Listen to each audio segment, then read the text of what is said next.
ॐ अज्ञानतिमिरान्धस्य ज्ञानाञ्जनशलाकया चक्षुरुन्मिलितं येन तस्मै श्रीगुरवे नमः। श्रीचैतन्यमनोभीष्टं स्थापितं येन भूतले स्वयं रूप कदा मह्यं ददाति स्वपदान्तिकं। वन्देऽहं श्रीगुरो श्रीयुतपदकमलं श्रीगुरून् वैष्णवांश्च श्रीरूपं साग्रजातं सहगण रघुनाथान्वितं तं सजीवं साद्वैतं सावधूतं परिजनसहितं कृष्णचैतन्यदेवं श्रीराधा कृष्णपादान् सहगण ललिता श्रीविशाखान्वितांश्च। हे कृष्ण करुणा सिन्धु दीनबन्धु जगत्पते गोपेश गोपिकान्त राधाकान्त नमस्तुते। तप्त कांचन गौरांगी राधे वृंदावनेश्वरी वृषभानुसुते देवी प्रणमामि हरिप्रिये। वाञ्छाकल्पतरुभ्यश्च कृपा सिन्धुभ्येव च पतितानां पावनेभ्यो वैष्णवेभ्यो नमो नमः। जय श्री कृष्ण चैतन्य प्रभु नित्यानंद श्री अद्वैत गदाधर श्रीवासादि गौरभक्तवृंद। हरे कृष्णा कृष्ण कृष्ण हरे हरे, हरे राम राम राम हरे हरे। नमो ओं विष्णुपादाय कृष्णपृष्ठाय भूतले श्रीमते भक्तिवेदांत स्वामिनिति नामिने। नमस्ते सरस्वती देवी गौरवाणी प्रचारिणे निर्विशेष शून्यवादी पाश्चात्य देशतारिणे। मूकं करोति वाचालं पङ्गुं लङ्घयति गिरिं यत्कृपातमं वन्दे श्रीगुरुदिनतारिणे श्रीचैतन्येश्वरं परमानन्दमाधवं। हरे कृष्णा। सभी भक्तों का हार्दिक स्वागत है आज प्रातःकालीन श्रीमद् भागवतम कक्षा में। तो आज हम श्रीमद् भागवतम के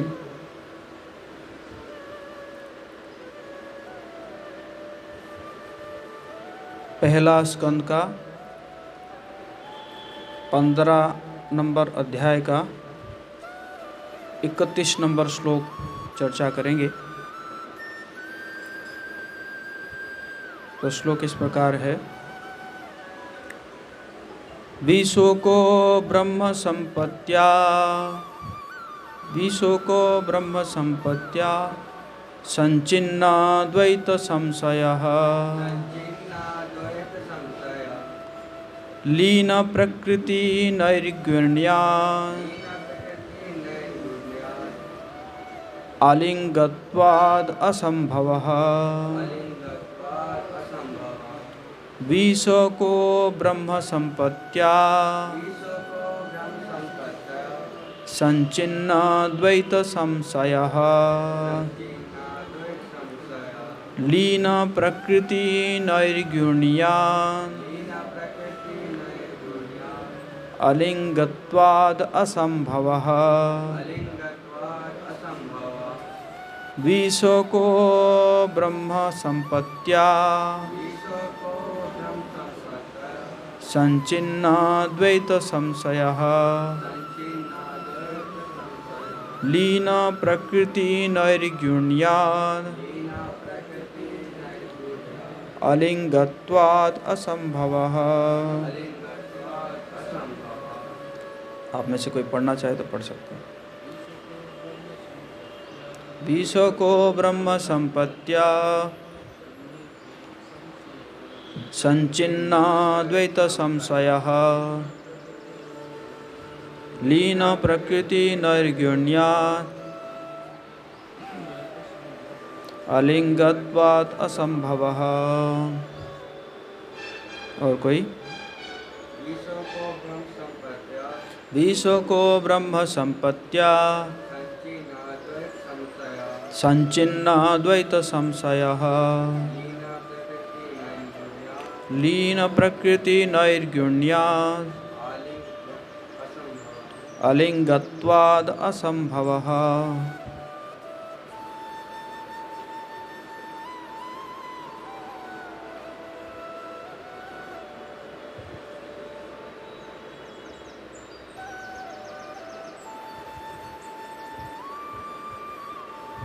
ओके, शब्दार्थ पढ़ेंगे।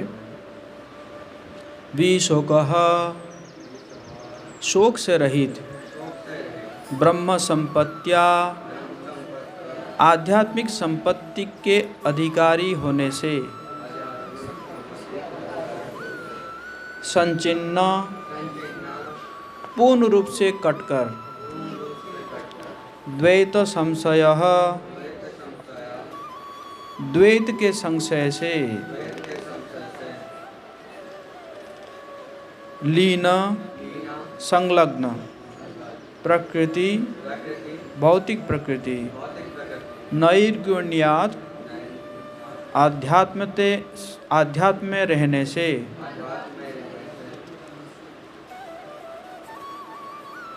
अलिंगत्वात्, भौतिक शरीर से विहीन होने के कारण, असंभवः, जन्म तथा मृत्यु से मुक्त। अनुवाद और तात्पर्य जगत गुरु श्रील प्रभुपाद जी के द्वारा। श्रील प्रभुपाद की आध्यात्मिक संपत्ति से युक्त होने के कारण उसके द्वैत के संशय पूर्ण रूप से छिन्न हो गए। इस तरह वो भौतिक प्रकृति के तीनों गुणों से मुक्त होकर आध्यात्म में स्थित हो गए।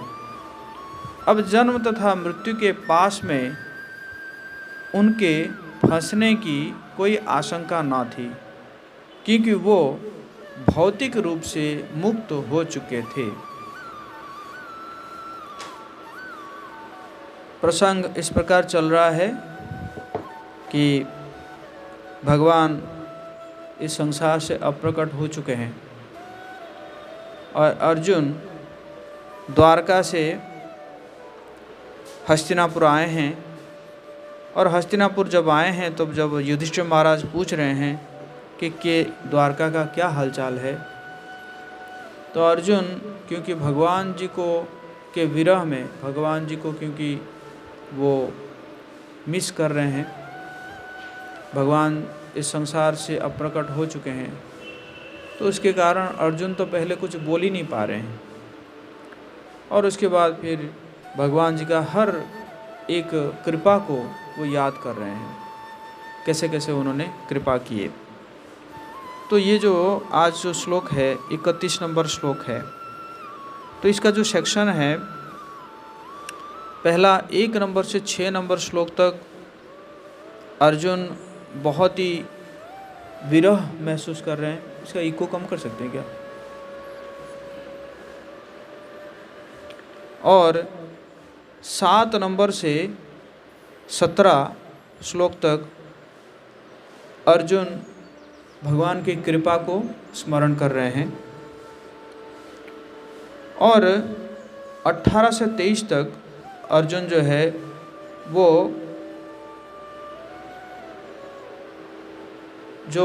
इंटीमेट जो उनका जो मोमेंट है उनके साथ, मतलब क्या क्या किए हैं, कभी साथ में बैठ के खाना खाए हैं, कभी साथ में सोए हैं,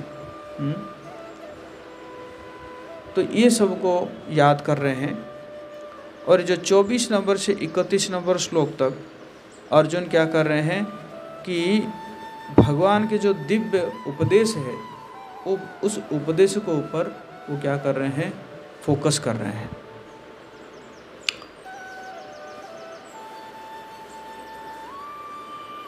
तो 28 नंबर श्लोक में अर्जुन जो है कंटेम्पलेट कर रहे हैं कि भगवान जी के चरणों के ऊपर कंटेम्पलेट कर रहे हैं, उनके चरणों को स्मरण कर रहे हैं, उनके आदेश उपदेशों को स्मरण कर रहे हैं। और इस प्रकार जब बहुत ज़्यादा वो स्मरण कर रहे हैं तो उनके अंदर जो है भक्ति का प्रभाव बढ़ रहा है। फिर अर्जुन जो है उनकी शिक्षाओं को, इससे पहले जो 30 नंबर में अर्जुन उनके शिक्षाओं को स्मरण कर रहे हैं। और ये लगातार उनके उपदेशों को, आदेशों को स्मरण करते करते ये हाल हो रहा है कि आध्यात्मिक संपत्ति, तो आध्यात्मिक संपत्ति क्या है? कि भगवान को स्मरण करना, भगवान जी के आदेशों को स्मरण करना, ये असली में क्या है, हमारी आध्यात्मिक संपत्ति है। भौतिक संपत्ति तो हम बैंक में रखते हैं या ज़मीन के रूप में रखते हैं, है कि नहीं, बिल्डिंग के रूप में रखते हैं या अपना स्वजन परिजन के रूप में रखते हैं। लेकिन आध्यात्मिक संपत्ति क्या है कि भगवान जी को कितना आप स्मरण कर रहे हैं, वो आपके आध्यात्मिक संपत्ति है। तो क्योंकि वो बार बार जो स्मरण कर रहे थे भगवान जी के लीलाओं को, उनके आदेशों को, उपदेशों को, उनके साथ बीते हुए जो मुहूर्त को, तो ये इसको याद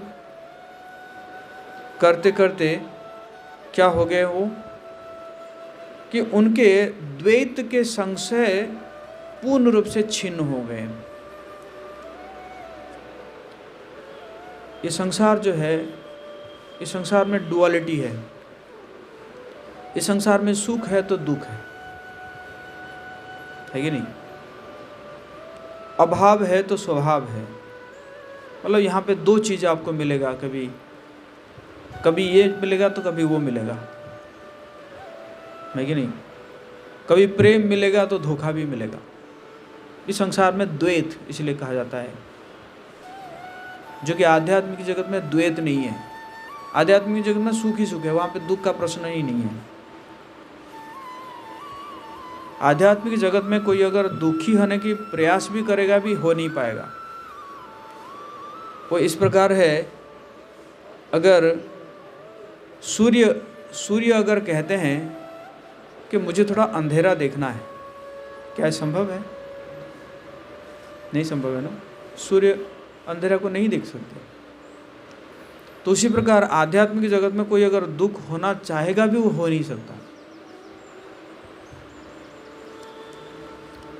तो इसी प्रकार जब वो बार बार स्मरण कर रहे थे तो वो जो है, ये जो द्वैत के संशय, सुख और दुख से वो ऊपर उठ गए। इस तरह वो भौतिक प्रकृति के तीनों गुणों से मुक्त होकर, भौतिक प्रकृति के जो तीन गुण है, सतोगुण, रजोगुण और तम गुण से वो मुक्त हो गए और आध्यात्म में स्थित हो गए। अब जन्म तथा मृत्यु के पास में उनके फंसने की कोई आशंका ना थी। इसी स्मरण के कारण अब कोई पुनरपि जननम पुनरपि मरणम पुनरपि जननी जठरे शयनम का कोई और संभावना नहीं थी अर्जुन के लिए, क्योंकि वो भौतिक रूप से मुक्त हो चुके थे इस स्मरण के कारण। ये इसका मतलब जो है, स्मरण का कितना महत्व है। तो श्रील प्रभुपाद जी कह रहे हैं कि द्वैत के संशय देहात्म बुद्धि के गलत धारणा से प्रारंभ होते हैं, क्योंकि अल्पज्ञ लोग शरीर को ही आत्मा मान लेते हैं। कि ये जो द्वैत का संशय है, ये क्यों होता है? कि जिनको अल्प ज्ञान है या बिल्कुल ज्ञान ही नहीं है, इसी से जो है ये द्वैत के संशय आता है। क्यों? क्योंकि अल्पज्ञ लोग जो है शरीर को ही आत्मा मान लेते हैं। वो शरीर की सेवा ही हमेशा करते रहते हैं। जो भी डिमांड है, मतलब वो सोचते हैं कि जो भी हमारे डिमांड आ रहा है उसको फुलफिल करना शायद यही जीवन की पूर्णता है। वो ये डिस्क्रिमिनेट नहीं कर पाते हैं कि शरीर क्या है, इंद्रियां क्या है, मन क्या है, बुद्धि क्या है और आत्मा क्या है और परमात्मा क्या है। इसी कारण क्या होता है, ये द्वैत आता है। कभी सुखी हो गए, कभी दुखी हो गए। इतना दुख, भगवान इतना दुख क्यों दे रहे हैं हमें, है कि नहीं। बट जबकि सुख होता है उस समय याद नहीं करते हैं। सुख होता है तो क्या याद करते हैं कि हमारे कारण हो रहा है ना, देखो हमने किया है।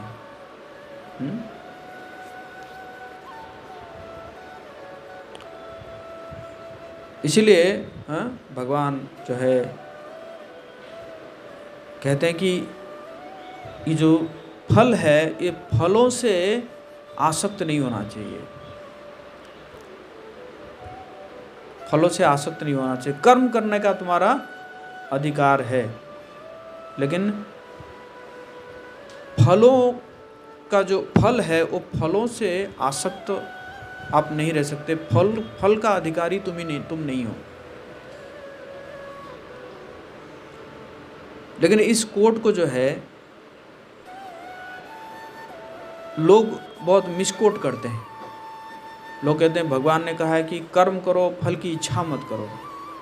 नहीं, फल की इच्छा नहीं करने की भगवान नहीं कर रहे हैं। कह रहे कि फल से आसक्त नहीं है। फल की इच्छा नहीं करोगे तो कर्म करोगे कैसे,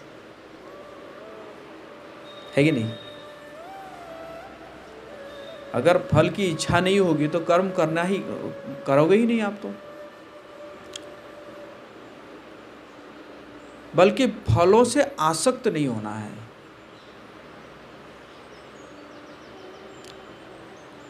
हमारी अज्ञानता का सबसे मूर्खतापूर्ण अंश यह है कि हम इस भौतिक शरीर को ही आत्मा के रूप में पहचानने लगते हैं।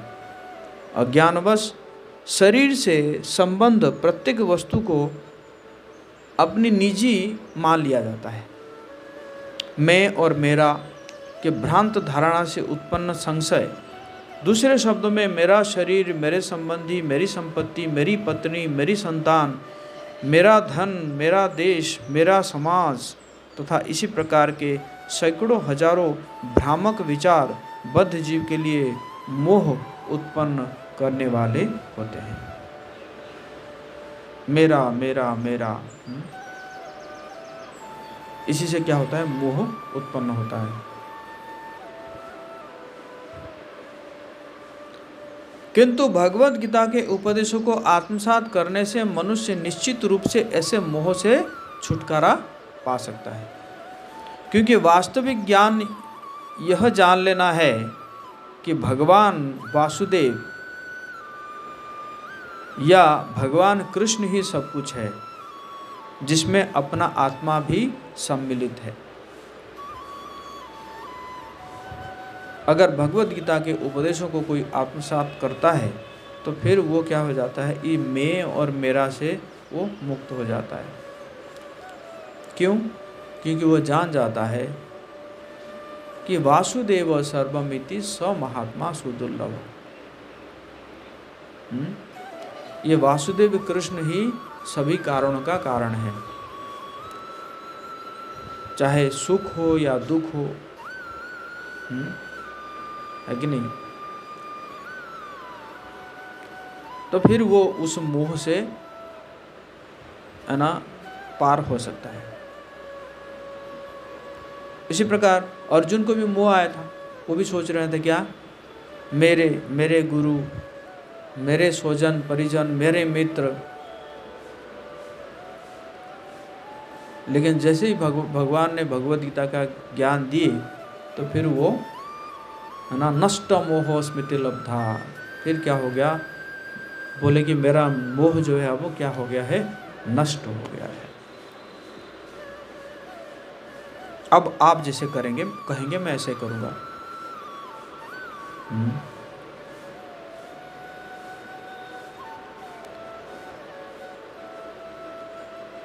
भगवान कृष्ण ही सब कुछ है, जिसमें अपना आत्मा भी सम्मिलित है। प्रत्येक वस्तु उनकी शक्ति की आंशिक अभिव्यक्ति है। शक्ति तथा शक्तिमान अभिन्न है, अतएव पूर्ण ज्ञान के प्राप्त होते ही द्वैत का भाव समाप्त हो जाता है। ज्यों ही अर्जुन ने भगवद गीता के उपदेश को ग्रहण किया जिसमें वह दक्ष थे, त्यों ही उनके शाश्वत सखा भगवान कृष्ण के संबंध में उनका भौतिक बोध मिट गया। तो अर्जुन क्योंकि भगवद गीता को सुने थे, अब भगवान के जाने के बाद उन्होंने क्या किया? वो जो भगवद गीता के जो उपदेश है उस उपदेशों को क्या करने लगे? स्मरण करने लगे।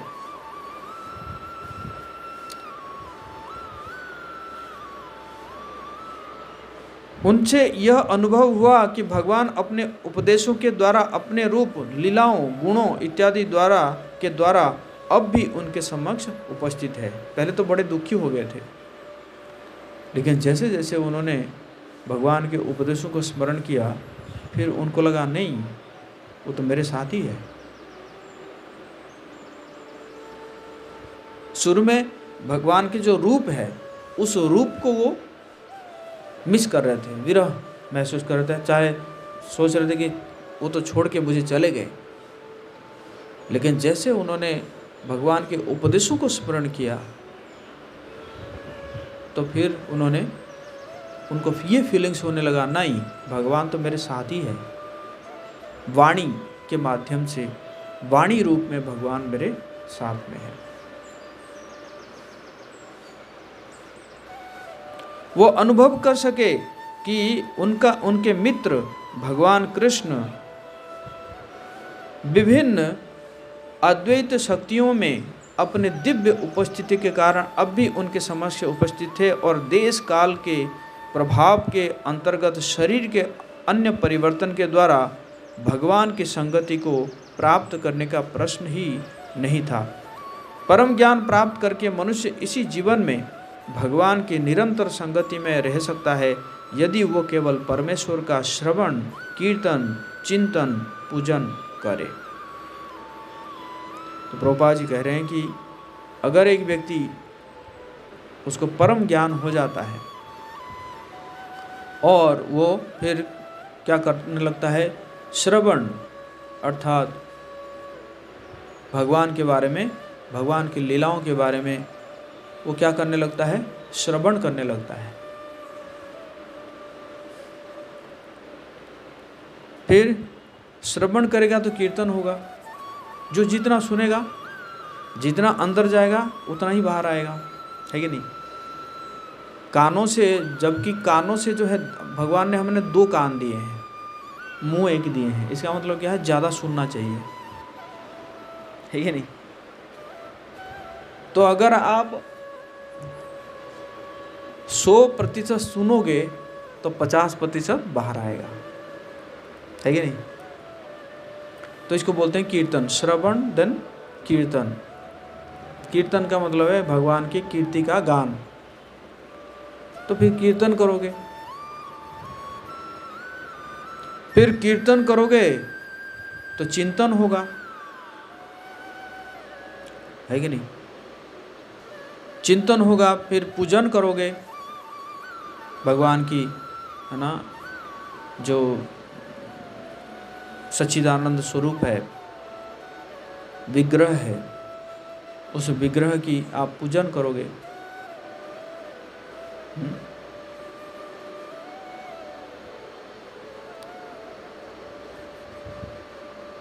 इसी जीवन में मनुष्य उन्हें देख सकता है, उनकी उपस्थिति का अनुभव कर सकता है, यदि वो केवल भक्ति योग द्वारा, जो कि उनका श्रवण करने से प्रारंभ होता है, अद्वैत ज्ञान भगवान को जान ले।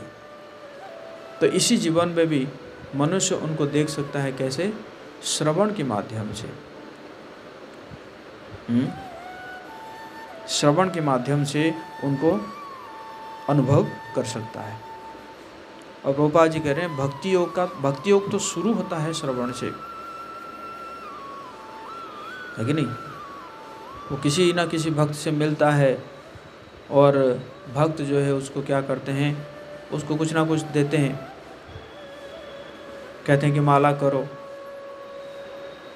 या गीता पढ़ो, या आरती में आओ। तो सुना ना उसने। तो भक्ति योग जो है वो शुरू होता है श्रवण से।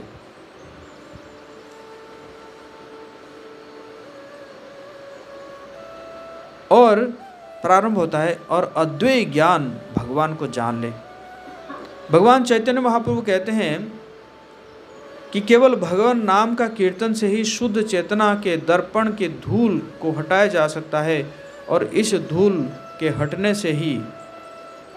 हटते ही मनुष्य तत्काल समस्त भौतिक बंधन से छूट जाता है। तो चैतन्य महाप्रभु जो शिक्षाष्टकम दिए हैं, 8 श्लोक दिए हैं। जो पहला श्लोक है, चेतो दर्पणम आर्जनम भव महादावाग्नि निर्वापणम श्रेय कैरव चंद्रिका वितरणम विद्यावधु जीवनम आनंदम बुद्धिवर्धनम प्रतिपदम पूर्णामृता स्वादनम सर्वात्म सपनम श्री परम विजयते श्री कृष्ण संकेत। तो महाप्रभु कह रहे हैं कि ये जो चित्त रूपक जो दर्पण है, ये चित्त रूपक जो दर्पण है, ये दर्पण को ये जो श्री कृष्ण संकीर्तनम है या भगवान का नाम है, वो क्या करता है? मार्जन करता है। अगर दर्पण है, दर्पण में अगर धूल जम जाता है तो हम अपने आप को नहीं देख पाते हैं। तो उसी प्रकार ये जो दर्पण है, हमारा जो चित्त रूपक दर्पण है, इस दर्पण के ऊपर बहुत मोटा धूल जमा हुआ है। इसी कारण हम अपने आप को देख नहीं पा रहे हैं, हम अपने आत्मा को नहीं देख पा रहे हैं, है ना। लेकिन भगवान का नाम क्या करेगा? वो चित्त रूपक दर्पण को मार्जन करेगा। फिर जब क्लीन हो जाएगा तब जाके हम अपने आप को देख पाएंगे। और इसी प्रकार हम इस भौतिक बंधनों से भी हमें छुटकारा मिल जाएगा। जो है ना, जो सतोगुण, रजोगुण और तमोगुण के जो बंधन है ये, उसे छुटकारा मिल जाएगा। भौतिक बंधनों से मुक्त होने का अर्थ है आत्मा को मुक्त करना। आत्मा जो है वो क्या है? अभी बंधी हुई है कि नहीं। जिस प्रकार पानी जो है वो फ्रीजर में रहता है, पानी फ्रीजर में रहता क्या हो जाता है? पत्थर हो जाता है कि नहीं। जबकि पानी का धर्म पत्थर नहीं है, पानी का धर्म क्या है? तरल है। बट वही पानी जब फ्रीजर में रहता है तो पत्थर हो जाता है। तो उसी प्रकार आत्मा जो है ये भौतिक बंधन रूपी फ्रीजर में है अभी, इसलिए आत्मा अपना धर्म भूल गया। आत्मा का धर्म है परमात्मा की सेवा करना, लेकिन भूल गया, तो ये बंधन है। अतएव ज्यों ही मनुष्य परम ज्ञान में स्थित होता है, त्यों ही उसकी देहात्म बुद्धि दूर हो जाती है और वो जीवन के मिथ्या बोध से उबर जाता है। देहात्म बुद्धि मतलब देहात्म बुद्धि मतलब देह को आत्मा बोध करना, तो वो खत्म हो जाता है। इस प्रकार आध्यात्मिक अनुभूति में शुद्ध आत्मा का कार्य फिर से चालू हो जाता है। जीव की यह व्यवहारिक अनुभूति प्रकृति के तीनों गुणों सतो रजो तमो गुणों से उसके मुक्त होने पर संभव हो पाती है। भगवत कृपा से शुद्ध भक्त तुरंत भगवत धाम को चला जाता है और भक्त की पुनः बद्ध जीवन में फंसने की कोई संभावना नहीं रह जाती। जब तक मनुष्य में प्रामाणिक शास्त्रों द्वारा नियत की गई भक्तिमय सेवा के द्वारा आवश्यक आध्यात्मिक दृष्टिपात नहीं हो जाती, तब तक उसे भगवान की उपस्थिति का अनुभव नहीं हो पाता। अर्जुन को यह अवस्था कुरुक्षेत्र के युद्ध स्थल में बहुत पहले ही प्राप्त हो चुकी थी। अतः ज्यों ही उन्हें भगवान की अनुपस्थिति का अनुभव हुआ कि तुरंत ही उन्होंने भगवद गीता के उपदेशों का आश्रय लिया कि और इस तरह वो अपनी मूल स्थिति को फिर से प्राप्त हो सके। यह विशोक की अवस्था अर्थात समस्त शोक तथा चिंता से मुक्त होने की अवस्था है। तो भगवान के जो दिव्य उपदेश है, उन उपदेशों को जब स्मरण किए अर्जुन, तो क्या हुआ कि वो सभी प्रकार के बंधनों से मुक्त हो गए और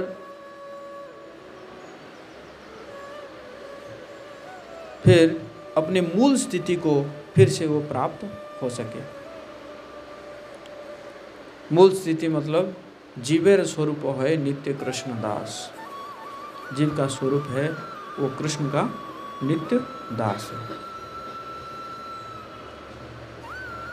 इसलिए चैतन्य महाप्रभु कह रहे हैं, अयि नंद तनुज किंकरम पतितं मां विषमे भवाम्बुधो कृपया तव पाद पंकज स्थित धूलि सदृशं विचिन्तय।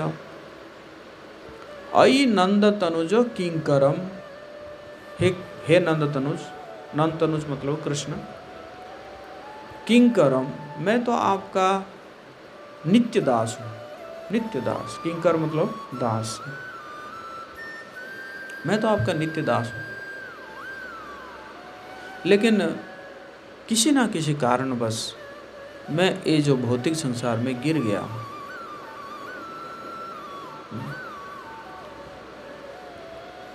स्थिति, असली स्थिति क्या है कि भगवान के नित्य दास। और अभी जो स्थिति क्या है, ये संसार में गिरे हुए हैं, भव सागर में गिरे हुए। इसलिए आप क्या कीजिए, मुझे ये भव सागर से मुक्त कर आप अपने चरणों की धूलि का कण बना लीजिए।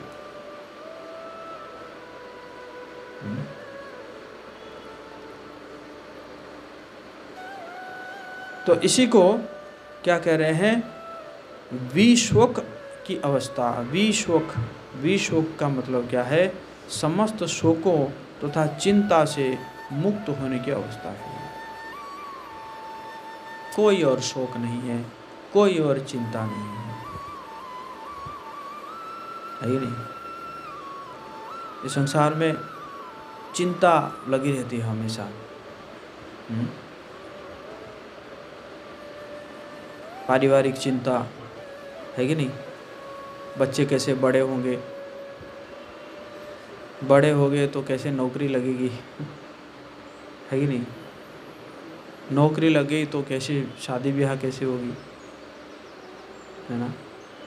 ये हमेशा चिंता लगी रहती है नहीं। लेकिन भक्तिमय सेवा के द्वारा और सत्संग के द्वारा, शास्त्र अध्ययन के द्वारा धीरे धीरे धीरे धीरे ये जो इस प्रकार की जो चिंता है वो खत्म हो जाती है ना। फिर एक ही चिंता रह जाता है कि कैसे भगवान कैसे प्रसन्न होंगे, है ना। भगवान जो है मुख्य हो जाते हैं फिर।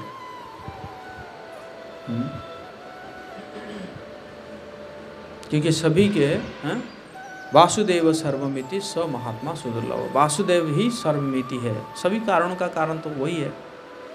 अब उनकी प्रसन्नता के लिए काम किया जाए। जस्य तुष्टम जगत तुष्टम,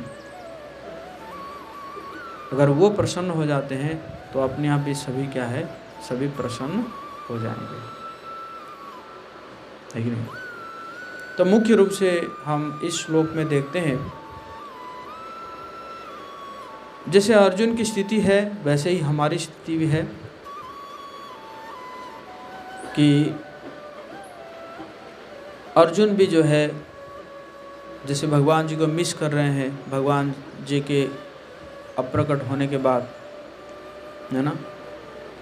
लेकिन जब भगवान जी के उपदेशों को वो याद करते हैं तो फिर वो समझने लगते हैं कि नहीं, भगवान तो मेरे साथ ही है कि नहीं। तो इसी प्रकार हम भी अगर भगवान के उपदेशों को, उसको अगर हम स्मरण करेंगे तो हमें भी ये महसूस होगा कि भगवान भी हमारे साथी है। और भगवान अगर हमारे साथ में होंगे तो फिर हम जो है, ये जो डुअलिटी है, ये जो संशय है, द्वैत की संशय है, ये द्वैत के संशय से हम मुक्त हो जाएंगे। जन्म मृत्यु के जो चक्कर है, जो cycle of birth and death, ये जन्म मृत्यु के चक्कर से भी हम मुक्त हो जाएंगे, है ना। और फिर शोक मोह ये सब जो है ये सब चिंता, ये सब से भी हम मुक्त हो जाएंगे। तो कुल मिलाकर यह है कि भगवान के उपदेशों को स्मरण करना। कुल मिला के जिस्ट, इस श्लोक का जिस्ट यही है कि भगवान के उपदेशों को स्मरण करना। बट भगवान के उपदेशों को स्मरण कैसे करेंगे? जब पढ़ेंगे तभी तो, है ना? पढ़ेंगे या सत्संग करेंगे तभी तो स्मरण कर पाएंगे। हरे कृष्णा कृष्णा कृष्णा हरे हरे, हरे राम राम राम हरे हरे। किसी का कोई प्रश्न है पूछ सकते हैं।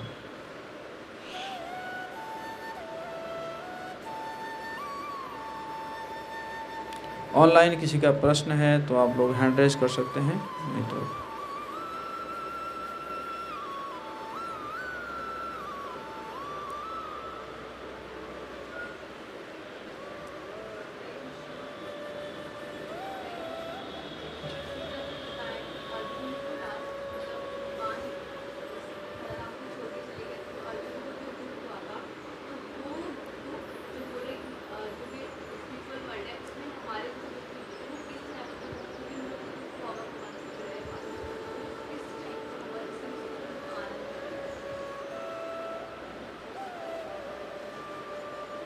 किस टाइप का सेपरेशन फील कर रहे थे?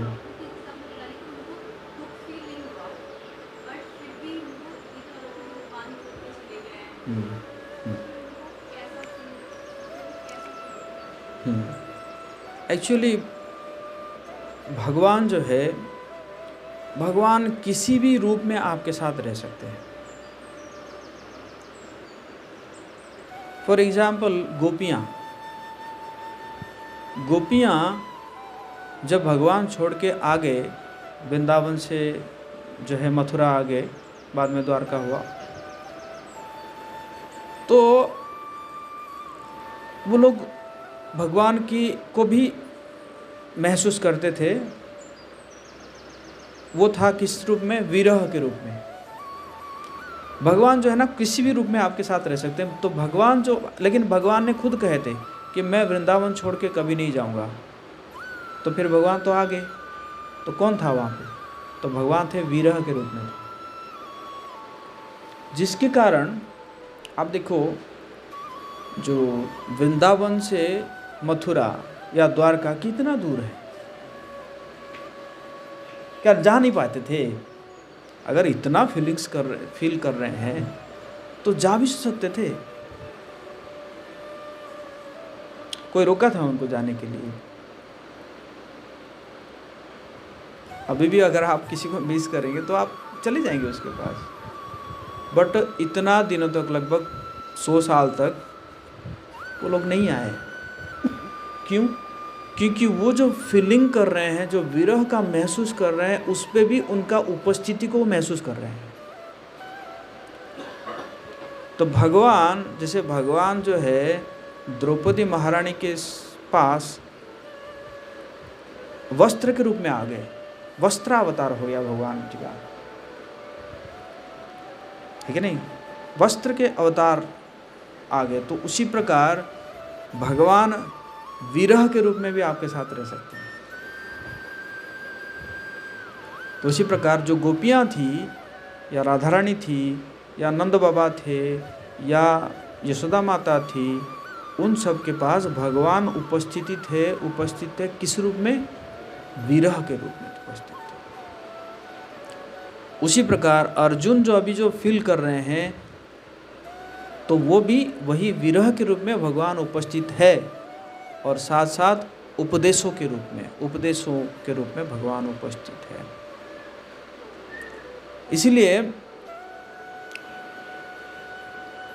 इसलिए क्या है स्मरण, इसके बारे में बहुत सुंदर 7वें श्रीमद् भागवतम में 7वां स्कंद में इसके बारे में वर्णन है कि जब राजसूय यज्ञ में जब शिशुपाल जो है ऑफेंड करता है,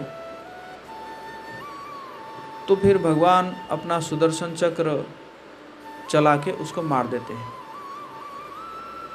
लेकिन सब लोग देखते हैं कि शिशुपाल का जो आत्मा है वो उसके शरीर से निकलता है और जाके भगवान कृष्ण के हृदय में जाके समा जाता है। युधिष्ठिर महाराज ये क्या हो गया? अरे जो व्यक्ति पैदा होते ही जब से उसका बोलना शुरू किया उसने, उसी दिन से वो कृष्ण के को गाली दे रहा है। मतलब जब पैदा हुआ, मतलब पैदा तो हो गया, जब से उसका मुंह खोला, लोग तो कहते हैं कि मुंह खोला मतलब माता पिता बोलेगा, लेकिन वो पहले शब्द ही उसने कृष्ण को गाली देने से शुरू किया। और ऐसे करते करते उसने इतना गाली दिया, इतना वो शत्रु था कृष्ण का, मतलब कृष्ण को शत्रु मानता था। उसका ये गति कि उसने जो है क्या किया कि भगवान के शरीर में उसका आत्मा लीन हो गया। तो फिर नारद मुनि को पूछे युधिष्ठिर महाराज, तो नारद मुनि कहते हैं कि ये स्मरण का प्रभाव है। भगवान जी को आप किसी भी रूप में स्मरण करेंगे, फायदा ही फायदा। और शिशुपाल जो है वो कैसे स्मरण कर रहा था? शत्रु के रूप में।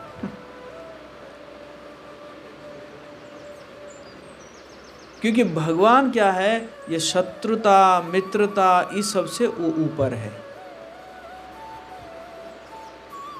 क्योंकि वो भौतिक प्रकृति के अंदर नहीं है ना। ये तो शत्रुता मित्रता है, सुख और दुख, ये सब क्या है, इस भौतिक प्रकृति के अंदर है। लेकिन भगवान तो इससे ऊपर है।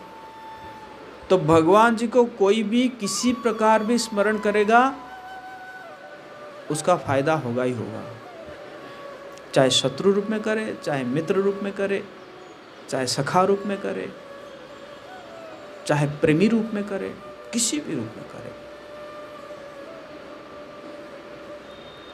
ये नारद मुनि बता रहे हैं कि स्मरण ना, तो इसी प्रकार जब भगवान जी का हम स्मरण करते हैं तो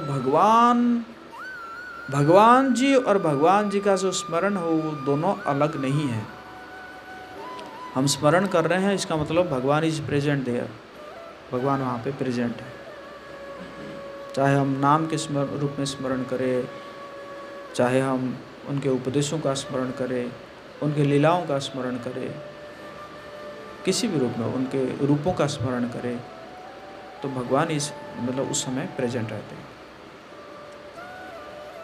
है कि नहीं?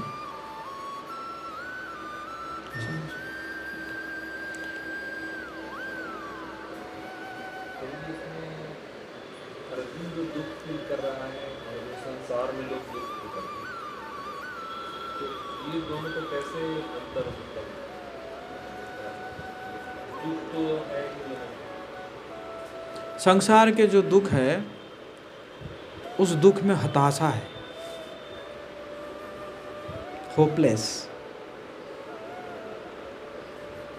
लेकिन भगवान के स्मरण में जो दुख है, उसमें आशा ही आशा है। लेकिन संसार में जो दुख है वो तो होपलेस है, मतलब नहीं होगा कुछ ना। बट जो भगवान के स्मरण में जो दुख है, उसमें है ना आशा है, वो प्रेजेंट है। और इसी कारण उनको फिर जो है, फिर उस विशोक हो गया, विशोक कह रहे हैं ना, वो फिर वो देखा जाए तो दुख से मुक्त हो गए,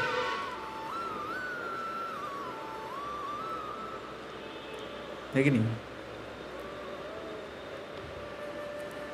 दशरथ महाराज भी जब भगवान राम चले गए तो वो भी उनकी स्मरण कर रहे हैं, हा राम हा राम हा राम हा राम हा राम हा राम करते करते चले गए।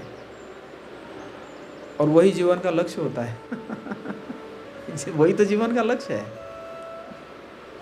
अंतकाले च मामेवा स्मरण मुक्त्वा कलेवरम, यह प्रयाति समाप, है ना, जो है, तो वो तो वही तो जीवन का लक्ष्य है। वही तो दशरथ महाराज को मिल गया, और क्या, हा राम करके चले गए। भौतिक रूप से देखा जाए तो बड़ा दुख है, बट आध्यात्मिक रूप से देखा जाए तो वो सबसे सफल है।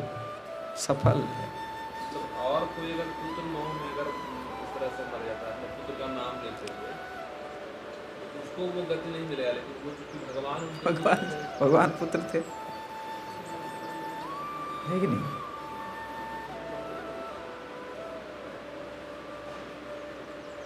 Completely Krishna consciousness, completely Dasharath Maharaj was completely Ram conscious. चेतना पूरा राम में ही लगा हुआ था।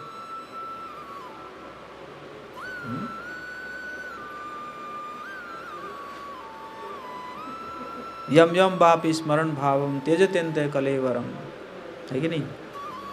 स्मरण किनका होना चाहिए? जिस प्रकार स्मरण होगा उसी प्रकार गति होगा। तो दशरथ महाराज किनका स्मरण करते हैं? राम जी का तो स्मरण कर रहे थे, इसीलिए अयोध्या प्राप्त हो जाएगा। नित्य अयोध्या में तो थे वो, है कि नहीं?